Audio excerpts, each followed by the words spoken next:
रागिनी एक अमीर खानदान की लड़की थी। रागिनी के माता पिता नहीं थे। वो अपने भैया भाभी के साथ रहती थी। रागिनी ने आनंद के साथ लव मैरिज की थी, इस कारण एक साधारण परिवार की बहू थी। रागिनी बहुत ही घमंडी स्वभाव की थी।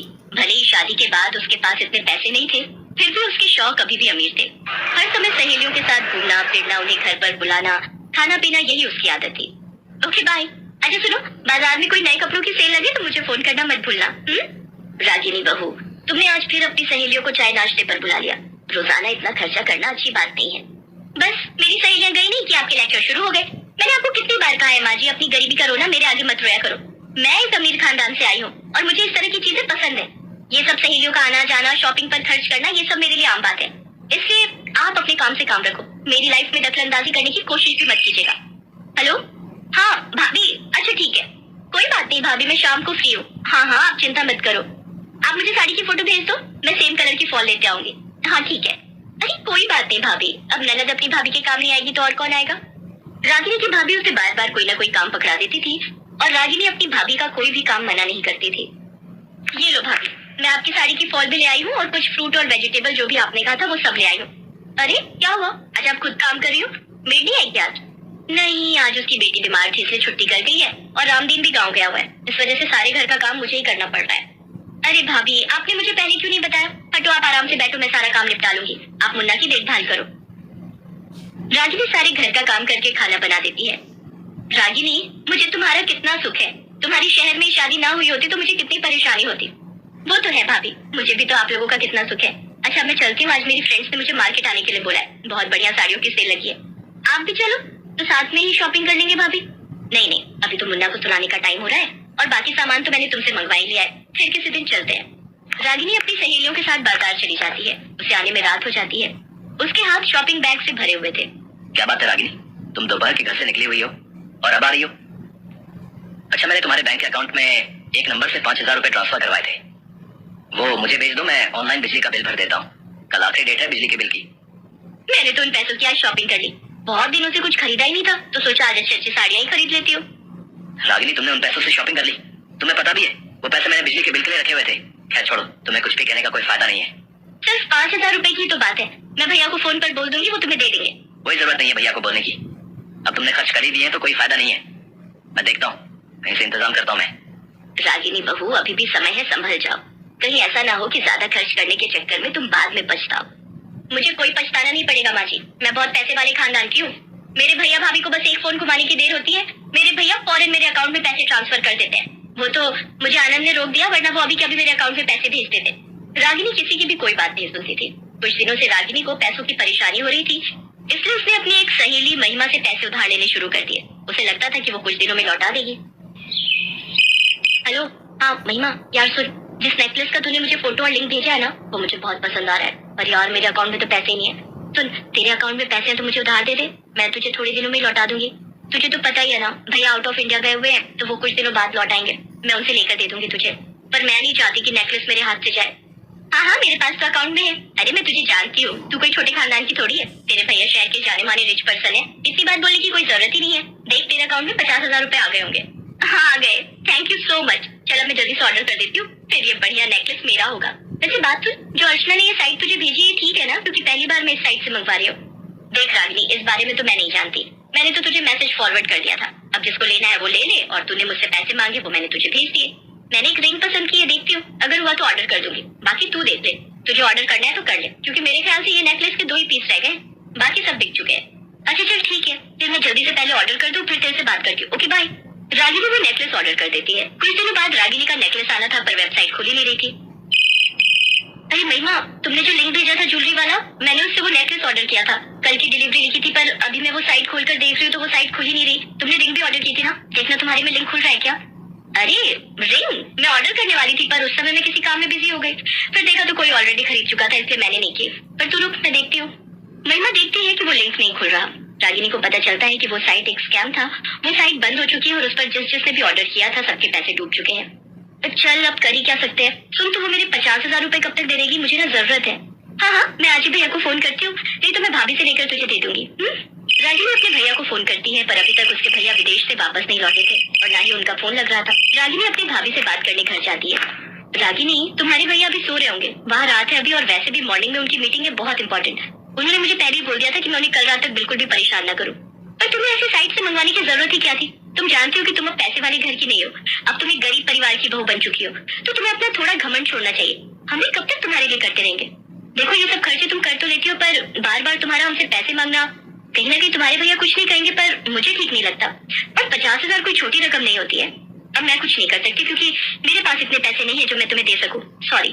अपनी भाभी की बातों को सुनकर रागिनी की आंखों में आंसू आ जाते हैं। उसे बिल्कुल भी यकीन नहीं था कि उसकी भाभी उसके साथ इस तरह का व्यवहार करेगी।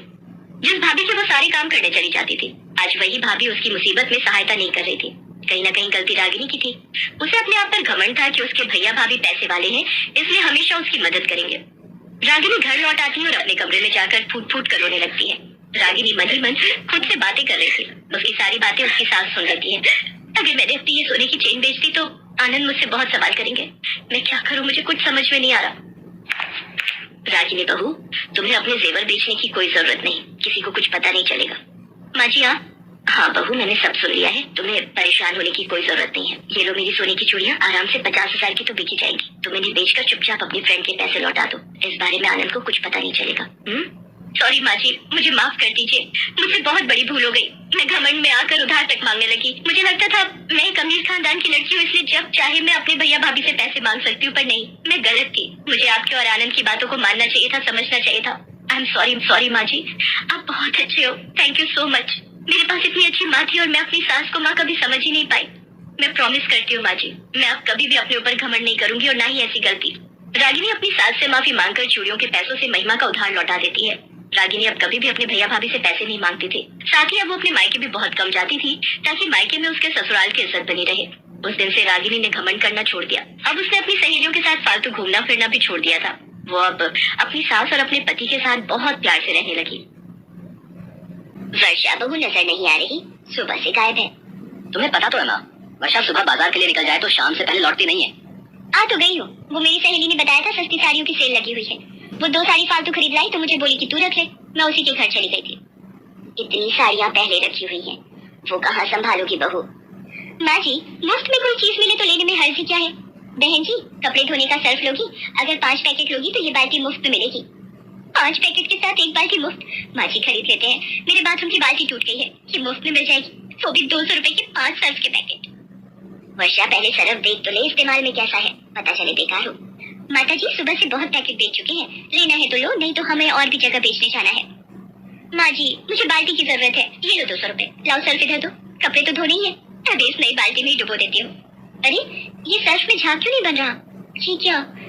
ये तो मामूली पाउडर है और ये बाल्टी मानो अभी चटक जाएगी।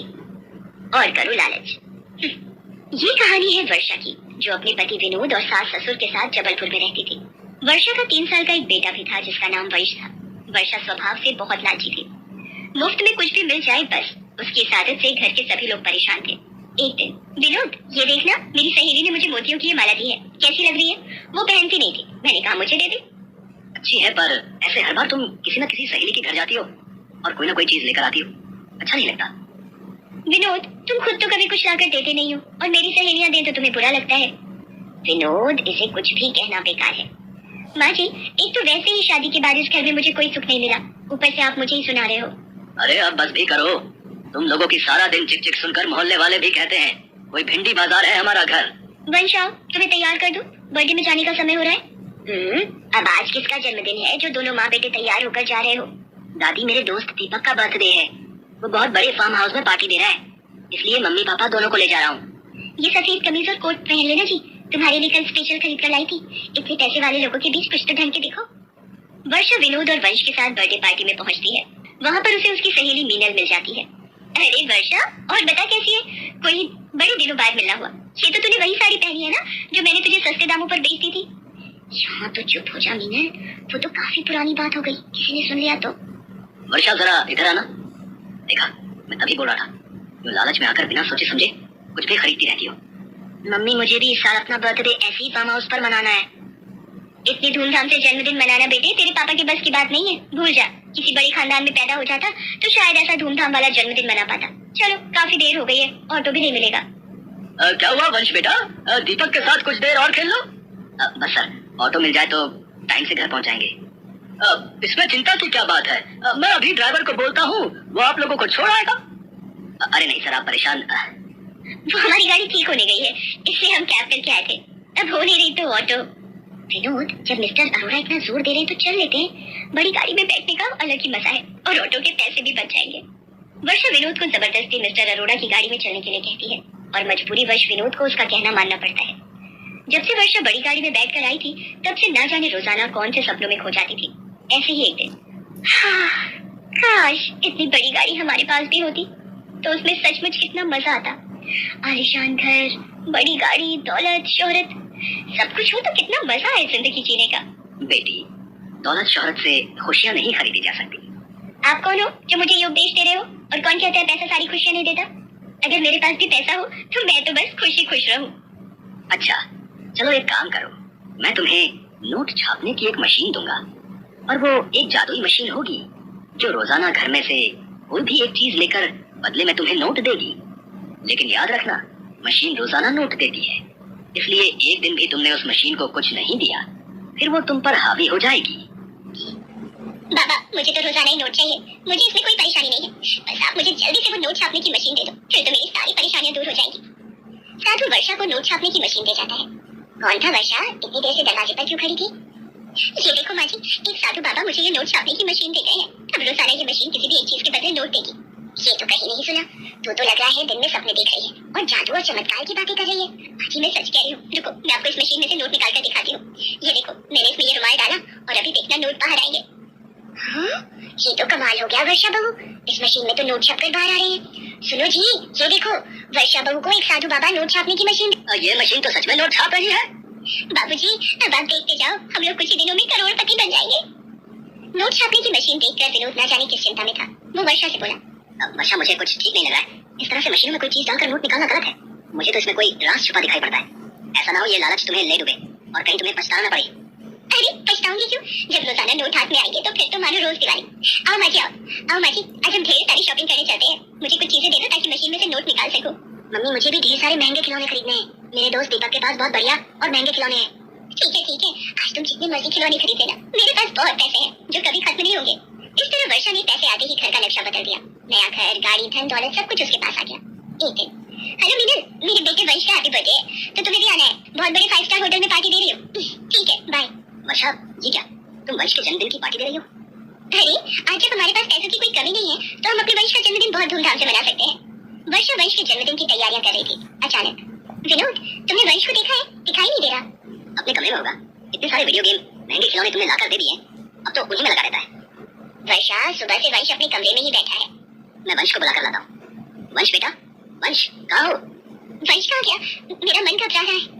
ऐसे घर से कहाँ जा सकता है? इधर उधर जरा पड़ोस में ढूंढो। आज जन्मदिन पर हमारे पैर छूने भी नहीं आया, नहीं तो सबसे पहले उठकर हमारे पास आता है। ये नोट मशीन में वंश की टी-शर्ट कैसे नजर आ रही है? वंश, इसका मतलब नोट में ही वंश को खा गए। क्या हुआ, रोने क्यों लगी? विनोद, मुझे साधु बाबा ने बोला था अगर इस नोट मशीन में एक दिन कुछ नहीं गया तो ये हम पर हावी हो जाएगी, और ऐसा ही हुआ। आज मैंने मशीन का इस्तेमाल नहीं किया तो इस मशीन ने खुद से मेरे वंश को अपने में ले लिया, और ये देखो बदले में नोट छपे हुए। मेरे बच्चे के बिना मैं क्या ऐश करूंगी?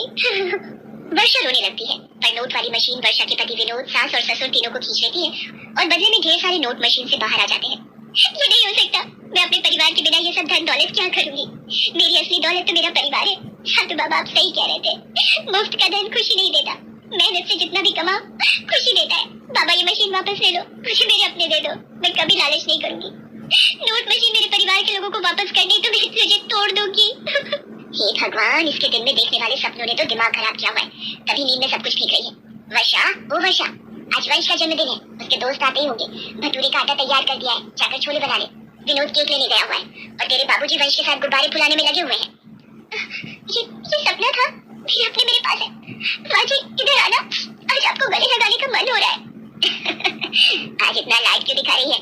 कहीं इसलिए तो नहीं छोले भी मैं ही बना दूं? मेरी प्यारी सासू माँ।